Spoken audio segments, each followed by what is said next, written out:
Hello, babe. I have here 17,000 pesos only. 17 ha, not 70. But that's not enough. Can you get more, babe? Okay, I will borrow from my friends. Tomorrow morning, I have the money. Okay. Do it fast, babe. If not, I will go back to the US. No, babe. Don't go back to US. I will find the money. Lola, kala ko tatawagan mo. Relax. Busy pa eh, oh. May kausap pa eh. Wala pala tong bata mo, boss eh. Puro salita lang eh. Ako nang pupunta kay Micaela ako na mag-warning sa kanya. Nako, baka mahirapan kang mag-explain yan. Samahan na kita. Oo nga no. Kailangan kita doon, pero huwag kang aasa makakabalik ka pa ng buhay. Tara. Baka na isusi na to. Bilis. Pa ha? So we're going to sleep. Can't you go here first? I don't want to leave your engagement ring at the airport.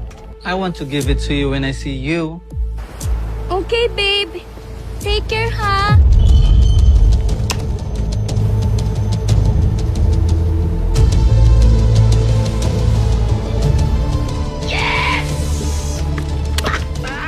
Dali na! Boss, dali na! Ayos. Paldo tayo bukas.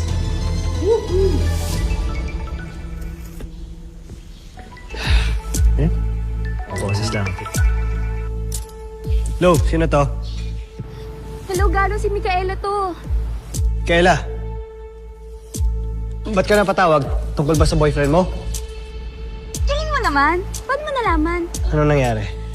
Eh, yun na nga eh. Na-hold kasi siya sa immigration.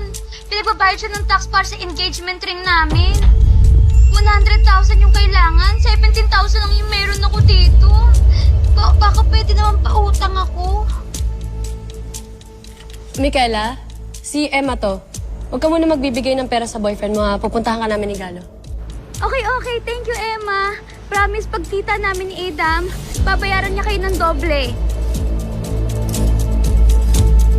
Same sa love scam natin. Engagement ring ang tutubusin sa immigration. Maswerte pa yung kaibigan mo, hindi pa nakapagpadala. Tara na, Emma.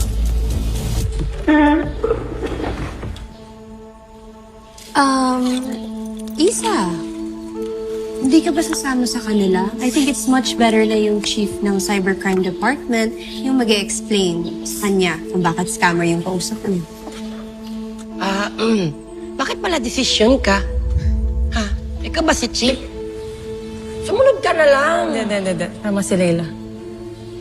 Mas importante yung kaso natin. Ongoing yung scam. And may chance tayong mahuling sindikato ngayon. Yung date namin ni Martin, hindi na importante yun. Sige na, sasama na ako sa inyo. JJ, ikaw bahala dito. Go. Ano?